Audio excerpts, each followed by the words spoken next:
નમસ્કાર વિદ્યાર્થી મિત્રો. આજે હિસ્ટ્રી ઓફ ઉર્વિક ચેનલમાં એક નવા ટોપિકની વાત કરવા માટે આપની સમક્ષ યુટ્યુબના માધ્યમથી આવ્યો છું. ખાસ કરીને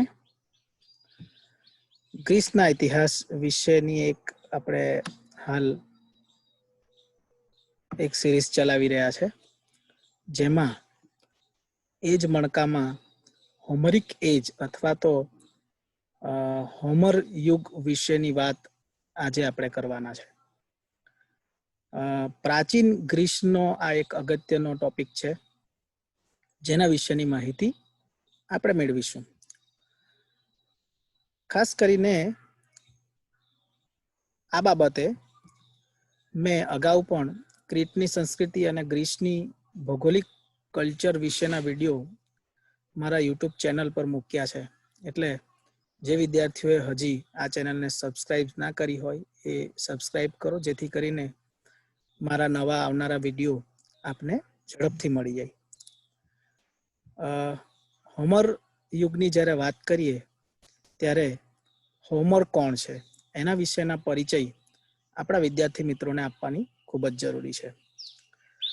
મિત્રો, જ્યારે તમે ઓનલાઈન માધ્યમોનો ઉપયોગ કરો ત્યારે ગ્રીસના ઇતિહાસ વિશે આપણને એટલી સબળી માહિતી મળતી નથી, અને એ પણ ગુજરાતી ભાષામાં નથી મળતી. એટલે મારો આ એક પ્રયત્ન છે કે મારા ગુજરાતી ભાષા સાથે ભણતા વિદ્યાર્થીઓને ગુજરાતીમાં ગ્રીસનો ઇતિહાસ સરળ રીતે સમજાય એ માટે પ્રયત્ન કરું છું. એટલે તમે સૌ આ વિડીયોને એન્ડ સુધી જોવાનો પ્રયત્ન કરજો. હોમર કોણ છે? હોમર વિશેનો જે પરિચય છે તો એ ગ્રીસના પ્રાચીન કવિ છે. મોટેભાગેના સંશોધકો એવું માને છે કે એ અંધ હતા. હવે આપણને પ્રશ્ન થાય કે અંધ હોય તો એ ઇલિયડ અને ઓડિસી જેવા મહાકાવ્યો કેવી રીતે લખી શકે? તો એ બાબતે વિવિધ પ્રકારના મતાંતરો છે, પરંતુ હાલ આપણને ઇલિયડ અને ઓડિસી નામે સમગ્ર યુરોપનો, આધુનિક યુરોપનો પાયો કહી શકાય એવા આ બે મહાકાવ્યો મળે છે. જેમ ભારતના કિસ્સામાં રામાયણ અને મહાભારત અગત્યના છે, એમ ગ્રીસના ઇતિહાસ માટે આ બંને બહુ જ અગત્યના છે. જ્યારે હોમર વિશે ની વાત કરવામાં આવે ત્યારે જન્મ વિશે પણ ઘણા વિવિધ મતાંતરો મળે છે, પણ જેટલા પ્રાપ્ય પુરાવા આપણે જોઈએ તો કેઓસમાં એમનો જન્મની વાત છે. મેલ્સ નદી અને અપ્સક્રિથિનો નો તે પુત્ર હોવાનો માનવામાં આવે છે. એમણે હોમિક્રા નામની વિવિધ કૃતિની પણ માહિતી પ્રાપ્ત થાય છે, જેમાં એણે સૂચિ બનાવી હતી. એમનો જન્મ આયોનિયામાં થયાની પણ માહિતી છે. મૃત્યુ લેઓસમાં, ગ્રીસમાં થયેલી હોવાની પણ માહિતી મળે છે. સામાન્ય રીતે ઈસવીસન પૂર્વે 7મી થી 8મી સદીની આસપાસ, અથવા તો જે સમયે ટ્રોયનું યુદ્ધ થયું, જેના વિશે આપણે આગળ વાત કરવાના છે, એના સમયમાં એમનો જન્મ થયો હોવાનું અથવા તો એમનું જીવન ગુજર્યું હોવાની વાત વિદ્વાનો દ્વારા કરવામાં આવે છે. સંભવત એવું પણ માનવામાં આવે છે કેટલાક વિદ્વાનો કે એમના જે લખાણો છે એ અન્ય વ્યક્તિ દ્વારા લખવામાં આવ્યા હોય, કારણ કે એ અંધ હતા. એટલે the Greek poet Homer was born sometime between 12th and 18th century BC. એટલે કે ઈસવીસન પૂર્વે 12મી થી 8મી સદી વચ્ચેના સમયગાળામાં કદાચ એ પૃથ્વી પર પોતાનું જીવન યાપન કરતા હશે એવું પણ માનવામાં આવે છે. અને ક્યાંક એશિયા માઇનોર જેવા વિસ્તારની આજુબાજુ એ પોતાનું અગત્યનું સ્થાન ધરાવતા હશે. આ બાબતે વિવિધ મતાંતરો છે. મિત્રો, ગ્રીસના ઇતિહાસને જાણવા માટે વિવિધ ફિલ્મો આપણી પાસે છે. બહુ મોટો ખજાનો છે ફિલ્મોનો. એની અંદરથી તમે એમનો પહેરવેશ, એમનો ભૂગોળ, એમની ભાષા, એમના રહેન સહેન, તમામ વસ્તુને બહુ જ સારી રીતે જોઈ શકો છો. હું રેકમેન્ડ કરું છું ટ્રોય મૂવી જોવાનું, કારણ કે ટ્રોય મૂવી એ હોમરના મહાકાવ્ય ઇલિયડ થી પ્રભાવિત છે. એટલે એની વિશેની વાત આપણે નેક્સ્ટ સ્લાઇડમાં કરવાના જ છે. હવે અહીં આપ જોઈ શકો તો ઇલિયડની જે વાત છે એ મોટે ભાગે સ્પાર્ટા અને ટ્રોય આ બે વચ્ચેની જે લડાઈ છે, અથવા તો મુખ્ય ગ્રીસ અને આ ટ્રોય નગર વચ્ચેની જે લડાઈ છે એની છે. એની અંદરની વાત કરીએ તો દક્ષિણ ગ્રીસમાં આવેલા સ્પાર્ટા એટલે કે આ ના મેનેલોસના મહેમાન, એના જે રાજા હતા મેનેલોસ, એના મહેમાન બનેલા ટ્રોજનના રાજકુમારે રાજાની પત્ની હેલનનું અપહરણ કર્યું. એટલે કે સ્પાર્ટાની રાજમાતા કહી શકાય એવી એમની પત્નીનું અપહરણ કરી અને લઈ ગયો ટ્રોય. પરિણામે ગ્રીસ માટે આ એક બહુ જ મોટો પ્રશ્ન ઉભો થયો. એનો બદલો લેવા માટે અને રાણીને પરત છોડાવવા માટે એ ટ્રોય તરફ જાય છે. અહીં એક વાત બહુ જ ઇન્ટરેસ્ટિંગ હું કરવા માંગુ છું કે ભારતનો ઇતિહાસ અને ગ્રીસના ઇતિહાસને યાદ રાખવા માટે ઘણી બધી સિમિલારિટી આપણને પ્રાપ્ત થાય છે. સૌથી પહેલા આપણે જોઈએ તો પ્રાચીન ભારતમાં સિંધુ ખીણની સંસ્કૃતિ છે, તો પ્રાચીન ગ્રીસમાં ક્રીટની સંસ્કૃતિ છે. ભારતમાં વૈદિક સંસ્કૃતિ છે ઈસવીસન પૂર્વે 1500 ની આસપાસ, તો ગ્રીસમાં છે મિસેનીની સંસ્કૃતિ. જે મિસેનાઈ સંસ્કૃતિ વિશેનો વિડીયો મેં મૂક્યો જ છે, આપ યુટ્યુબ પર જોઈ શકો. 8મી સદીના દરમિયાન ભારતમાં રામાયણ અને મહાભારત લખાયા હોવાની એક કલ્પના છે. એ જ સમયગાળા દરમિયાન ગ્રીસમાં ઇલિયડ અને ઓડિસીનું મહાકાવ્ય લખાય છે. બીજી બાજુ જોવા જઈએ તો રામાયણમાં પણ રાજાની રાણીને રાવણ લઈ જાય છે લંકામાં, અને રામ પછી ત્યાં યુદ્ધ કરવા જાય છે. અહીં પણ તમે જુઓ તો આ જે રાણી છે એનું અપહરણ કરે છે ટ્રોયનો રાજકુમાર, અને ફરી એમના વચ્ચે યુદ્ધ થાય છે. તો ઘણી બધી આ પ્રકારની કલ્પનાઓથી આપણને યાદ રાખવાની પણ એક સરળતા મળે છે. તો 10 વર્ષની ઘેરાબંધી બાદ ગ્રીસનો વિજય થાય છે, અને આ બાબતની કથા ઇલિયડમાં રજૂ કરવામાં આવી છે. ટ્રોયનું પતન ઈસવીસન પૂર્વે 1000ની આસપાસ થવાનો ખ્યાલ છે.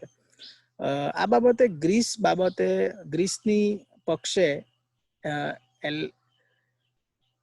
એક્લિસ અને ટ્રોયની પક્ષે હેક્ટર નામના યોદ્ધાના લડાઈની એક વાત છે. ઇલિયડ વિશે વધારે માહિતી મેળવીએ તો એમાં જે ટ્રોયની કલ્પના કરવામાં આવી છે, એ ટ્રોય જે નગર છે એ દરિયા કિનારાથી આ રીતે નગર આવ્યું હતું. બહુ હાઇટેડ વિસ્તાર હતો, પરિણામે એને જીતવો બહુ મુશ્કેલ હતો. એને કારણે જ 10 વર્ષની ઘેરાબંધી આ ગ્રીકના લોકોએ કરવી પડી હતી. અને આ જે વિસ્તાર છે અહીં હજારોની સંખ્યામાં વહાણો તે સમયે આવ્યા હોવાનો ખ્યાલ છે. આ હાલના ટ્રોયનું પ્રસ્તુત ચિત્ર છે, જ્યાં ખંડિત મહેલો આ રીતે પડેલા છે. આ રીતે ટેકરા પર એનો મુખ્ય મહેલ આવેલો હોવાથી એને જીતવો બહુ મુશ્કેલ હતો. પરિણામે ગ્રીકના સેનાઓ દ્વારા એક એવી આઈડિયા લગાવવામાં આવી કે ગ્રીસના લોકોમાં મનાવતો પવિત્ર ઘોડો નો લાકડાનો ઘોડો બનાવી અંદર સૈનિક છુપાવ્યા અને એને મૂકી અને એ લોકો રિટર્ન જતા રહ્યા. પરિણામે ટ્રોયના લોકોને એવું લાગ્યું કે ગ્રીસના લોકો હાર માની ચૂક્યા છે, અને આ ઘોડો એ લોકો એના નિશાની સ્વરૂપે મૂકી ગયા છે. એટલે એ ઘોડાને એ લોકો કોટ વિસ્તારની અંદર લાવે છે, એટલે કે મુખ્ય વિસ્તારની અંદર. અને આ ઘોડાની અંદર ગ્રીસના સૈનિકો છુપાયેલા હોય છે. જ્યારે ટ્રોયના લોકો હર્ષોલ્લાસ કરતા હોય છે, ત્યારે આ ઘોડામાંથી રાત્રે સૈનિકો બહાર નીકળી અને ટ્રોયના મુખ્ય દરવાજાઓ ખોલી દે છે, અને ગ્રીસની મોટી સેના આવીને સમગ્ર ટ્રોયનું પતન કરે છે અને પોતાની રાણીને પરત લઈ જાય છે. તો આ જે આખી વાત હતી એ આ હેક્ટરની મુખ્ય લડાઈ અને આ જે હેક્ટરનું મૃત્યુ થાય એનું એક કાલ્પનિક ચિત્ર અહીં રજૂ કરવામાં આવ્યું છે. તો મુખ્યત્વે હોમરના ઇલિયડ કાવ્યમાં આ કથાની વાત આવે છે. જ્યારે ઓડિસીની વાત કરીએ ત્યારે ઓડિસી બાબતે થોડી અલગ કથા છે, પરંતુ એ કથા ક્રીટના પતન પછી શરૂ થાય છે. ઓડેસ કે ઉલિસ નામના વ્યક્તિને ટ્રોયના યુદ્ધ પછી પોતાના વતન તરફ જવાની શૌર્યગાથાનું આમાં આલેખન છે. પોતાના વતન પહોંચતા એને 10 વર્ષ લાગે છે, કારણ કે ઈસવીસન પૂર્વે 8મી સદીમાં હાલના તર્કીના દરિયા કિનારામાં આયોનિયાના વિસ્તારમાં આ ઓડિસી લખાયેલું હોવાનું માનવામાં આવે છે. ટ્રોયથી પરત જતી વખતે તેનું વહાણ તુફાનમાં ફસાઈ જાય છે, અને આ આખી કથા 24 સર્ગમાં લખવામાં આવી છે. ઓડિસિયસ જેને કેલિપ્સો નામક રાક્ષસીએ ઓજીજિયા નામક દ્વીપ પર રોકી રાખે છે અને તેમને છોડાવવા માટે પછી તેમના પુત્ર પેલેમેક્સ જે સંઘર્ષો કરે છે એ આ બધી કથા આ બંનેની પિતા અને પુત્રની સંઘર્ષ કથા આખી ઓડિસીમાં દર્શાવવામાં આવેલી છે. તો ઇલિયડની જેમ ઓડિસી પણ એક અગત્યનું પુસ્તક છે જે પ્રાચીન યુરોપ અને પ્રાચીન ગ્રીસ વિશેની માહિતી આપણને પુષ્કળ પ્રમાણમાં આપે છે. હવે ગ્રીકોનું ગ્રીસમાં આગમન. હવે આપણને એક પ્રશ્ન થાય કે ગ્રીક જે પ્રજા છે એનું ગ્રીસમાં આગમન. તો અહીં આપણે જોઈએ કે ગ્રીસ શબ્દનો પ્રયોગ રોમનો દ્વારા કરવામાં આવ્યો હતો. દાખલા તરીકે ભારતમાં હિન્દુસ્તાન શબ્દનો જે પ્રયોગ છે એ મોટાભાગે મુસ્લિમ આક્રમણકારો જે આવ્યા ત્યાર પછી આ શબ્દ અસ્તિત્વમાં આવ્યો હોવાનું ખ્યાલમાં આવે છે. એ જ રીતે ગ્રીસ શબ્દનો પ્રયોગ સૌથી પહેલા રોમનો દ્વારા કરવામાં આવ્યો હતો. અહીં મુખ્ય 4 પ્રજાઓ હતી. એક એકિયન, ઇઓલિયન, આયોનિયન અને ડોરિયન. એ બાબતે આપણે આગળ જોઈએ તો જે ગ્રીકો પોતાની ભૂમિને હેલાસ અને વતની પોતાને હેલેનીઝ તરીકે ઓળખાવતા હતા.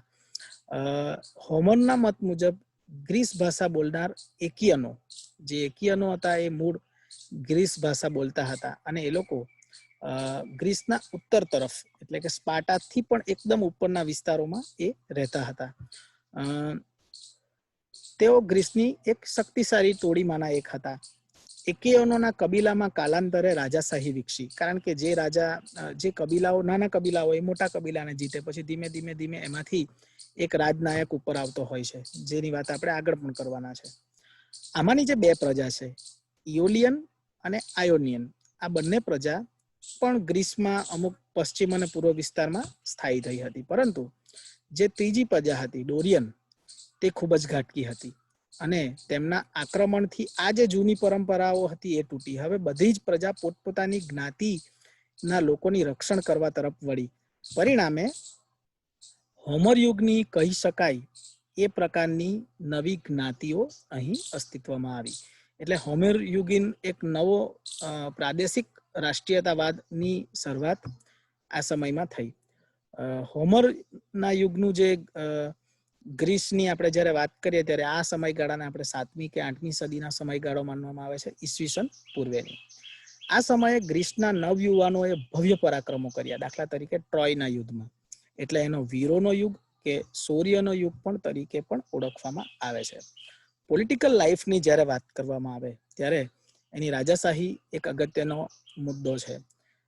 સ્થાયી જીવનમાંથી તોડી અને તેમાંથી મર્યાદિત શક્તિવાળા રાજનાયક ઉદ્ભવ્યા. મેં અગાઉ વાત કરી તેમ, કારણ કે ટોળીમાંથી ધીમે ધીમે, કારણ કે રાજ્યોની શરૂઆતની કલ્પના યુદ્ધોથી જ થાય છે. યુદ્ધો વગર રાજ્ય બહુ ઓછા કિસ્સામાં સંભવત બન્યું છે. એટલે ધીમે ધીમે એમાંથી રાજનાયક અથવા તો જનનાયક આગળ આવે. સેનાપતિ, ધર્મગુરુ અને ન્યાયાધીશ તરીકે એ સત્તા ભોગવતો હતો, એટલે કે રાજામાં દેવી તત્વનો ખ્યાલ પણ એ બહુ પ્રાચીન સમયથી માનવામાં આવે છે. મુખ્યત્વે આ પદ વંશ પરંપરાગત હતું અને વેરો ઉઘરાવીને રાજા શાસન ચલાવતા હતા. એમને મદદ કરવા માટે હતી કાઉન્સિલ ઓફ એલ્ડર્સ, એટલે કે વડીલોની સભા. જે વડીલોની સભા હતી એમને વહીવટી સલાહ આપતી, પરંતુ રાજા એમની વિરુદ્ધ જઈ શકતો હતો. વડીલોની સભામાં મુખ્યત્વે ટોળીઓના નાયકો બેસતા. સમય જતા કેટલાક વડીલો કાયમી હક એમને પ્રાપ્ત થયો. પરિણામે ત્યાંથી ઉમરાવશાહી અને સામંતશાહી વ્યવસ્થાની શરૂઆત થઈ હોવાનું પણ માનવામાં આવે છે. આ સંસ્થાને બ્યુલ તરીકે ઓળખવામાં આવે છે અને રાજા અને બ્યુલ જે કહે એ એગોરાએ માનવું પડતું. હવે એગોરા શું છે? તો એગોરા છે એ ત્યાંની નાગરિક પરિષદ છે. નાગરિક પરિષદ એટલે કે નાગરિકોની પરિષદ, અને આ એક શરૂઆતી અગત્યનું લક્ષણ તરીકે આપણે જોઈ શકીએ છીએ. હવે આ પરિષદનું રાજકીય મહત્વ હતું. તે અગોરા તરીકે ઓળખાતી. રાજ્યના બધા નાગરિકો જ્યારે રાજા બોલાવે ત્યારે ભેગા થતા, એમની દલીલો સાંભળતા, પણ પોતે તર્ક રજૂ કરી શકતા ન હતા. અને આ પરિષદને ભવિષ્યમાં ત્યાંની લોકશાહીનો પાયો તરીકે પણ આપણે ઓળખીએ છીએ. સામાજિક જીવનની જ્યારે વાત કરીએ ત્યારે કુટુંબના વડીલને કુટુંબની સમગ્ર જવાબદારી હતી.